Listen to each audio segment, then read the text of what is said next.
We have a special treat today. We have Dr. John Lott, PhD in economics and the president of the Crime Prevention Research Center, on board to talk about all sorts of issues involving gun control and gun statistics. Stay tuned. You're not going to want to miss this. Hey folks, I'm Mark Smith, host of the Four Boxes Diner, proud American gun owner, constitutional attorney, member of the United States Supreme Court Bar, and best-selling author. If you haven't subscribed to the Four Boxes Diner Second Amendment channel, please do so and show your love of the right to keep and bear arms. John Lott, my friend, PhD in economics, the president of the Crime Prevention Research Center. Welcome aboard to the Four Boxes Diner. I'm thrilled to have you, one of the great intellectual giants in the Second Amendment gun space. Welcome aboard. It's great to talk to you, Mark. Always enjoyed talking to you over the years, so I appreciate you having me on. So, John, we have a lot to cover, but I want to cover, first of all, one of the topics you just wrote about, which is the FBI apparently is undercounting the number of defensive gun uses when it comes to thwarting attempts at mass shootings. And I want to just, if you could tell us a little bit about that research you've done and what your conclusions are based upon the data you've looked at. Well, I was working in the Department of Justice up until January last year, and one of the tasks that I was asked to look at were these active shooting reports from the FBI. Active shooting cases are ones where guns fired in public, not part of some other type of crime like a robbery or a gang fight over drug turf. It could be anything from one person being targeted and missed all the way up to a mass murder that's there.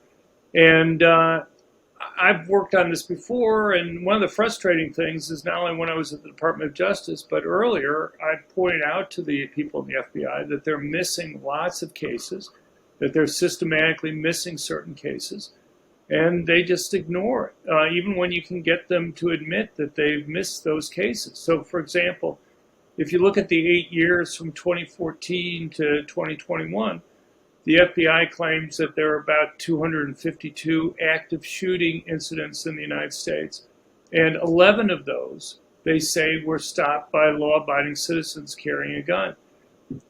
You know, I've looked at this. I think that there's at least 124 active shooting cases that were stopped by civilians legally carrying a gun, not 11, so it's almost 11 times more than what they are saying. And you know, so rather than 4% of the cases being stopped, I think it's at least 34%. But there are a couple things to point out here. One is, I don't think I have all the cases, unlike them.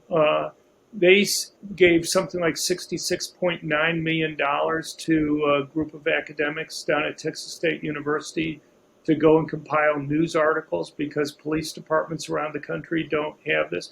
I don't know how much of that $66.9 million they spent on this particular project, but it presumably was in the millions. I'd literally just spent a few $1,000s on trying to put this together. And so I don't claim that my 124 is complete. But the other thing is I'm more confident about the more recent years in cases. So if you look at just the data for 2021, I would say that about 49% of the active shooting cases were stopped by legally armed civilians. And there are a couple other points to make out there. That's using their definition. When I was at the Department of Justice, I pointed out I had problems with their definition. One of the problems that I had was that if you're going to look at the rate that civilians stop these attacks, you're going to want to differentiate places where guns are banned from places where guns are allowed. If you're talking about law-abiding citizens doing these things, and you're talking about a gun-free zone where guns, it's a crime for them to be able to go and carry a gun, you can't really expect law-abiding citizens to be around to go and stop those types of attacks.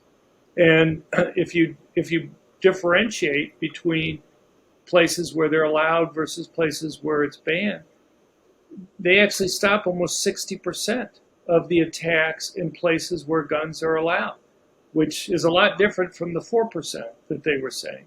But even beyond that, I would also question whether you should limit yourself just to cases where a gun's fired, because there are lots of cases where what would have been an attack was stopped before the attacker was able to go and fire shots there.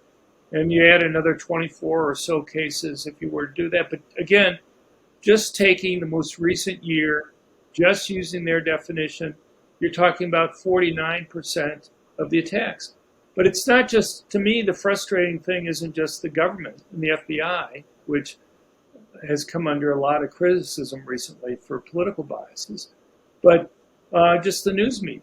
So this summer, you had this attack in near Indianapolis at the Greenwood Mall, which was stopped by a young man, 22-year-old, legally carrying a gun.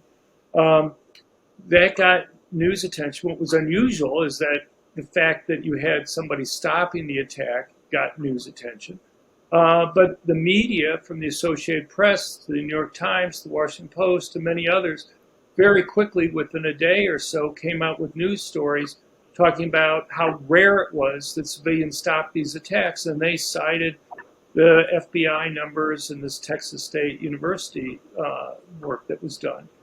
And I reached out to some of the reporters. I reached out to the Associated Press reporter named Ed White.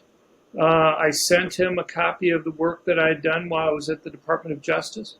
I sent him our most recent updated stuff. And I talked to him on the phone briefly, and he never corrected it. And so I reached back out to him just asking what had happened. He said, look, there's no reason to correct it because he had accurately reported what the report had said. And I said, that wasn't my point. The point was the reports are wrong. They're missing lots of cases. But you don't need to take my word for it. Here are the cases. Here are links to the underlying news stories so you can go and check it yourself. And there's a huge number of cases that they're systematically missing these types of cases. But he wasn't willing to do it. I reached out to the reporters at the Washington Post, and they never got back to me. You would think it would be a news story, irregardless of the particular instance in Indiana, that you had the FBI told that they were missing cases, that they were systematically missing a huge number of cases, and they never corrected the underlying data that was there. Just in terms of media trying to ferret out, bogus or poor studies by the FBI that were being used in popular debate. But the general mainstream media doesn't seem to have any interest in finding bad reports that the FBI is doing if it fits their narrative. So, John, let's break this down for the audience and really drill down on this. Now, to come up with a percentage, obviously, we have to have a numerator and a denominator. So it seems to me the first thing I want to talk about is how do we define the denominator, meaning that bottom number, because you're trying to come up with a percentage of mass shootings, active shootings that are thwarted by a non-law enforcement officer with a gun. So the denominator, right, the bottom number, how do we define what exactly counts for the purposes of this analysis as an active shooting incident or a mass shooting incident? What exactly is the proper term that should be used, and how do we define that? What is the criteria applied for when is something an active shooting event and not? Right. Well, I focus on what the FBI's definition is, and that is a shooting that occurs in a public place that's not part of some other type of crime like a robbery or a gang fight over drug turf. And, they claim that there's 252. I say that there's about 360, and at least. And the difference between the two are these over 110 other cases that they're missing.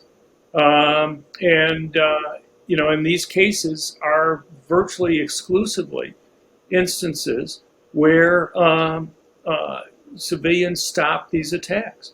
There are also some cases that they just misclassify. They classify people who stopped attacks as security guards where they're clearly not. One example of that is the church shooting that occurred near Fort Worth in December 2019. While I was at the Department of Justice, I interviewed their parishioner there who had stopped the attack.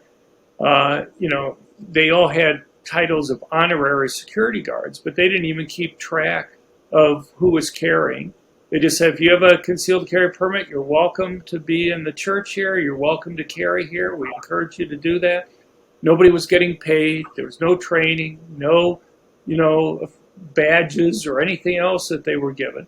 They were just allowed to carry. In fact, they don't even know exactly how many people were carrying that day.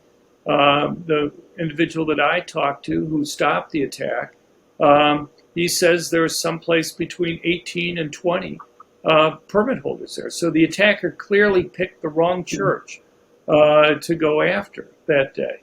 I interviewed him. I sent that information to the people at the FBI and to make it clear that they had missed that and misclassified 5 cases altogether. And, they haven't fixed it. I suppose that's the thing that bothers me the most. People can make mistakes, even if they are very large and very systematic types of mistakes, as they're missing in these cases. But, it's one thing to make a mistake. It's another thing when somebody points out that you're missing certain things, gives you links to it so you can go and double check them yourself, and makes it very easy for you, and you still don't fix them. Orders up. Table 2A.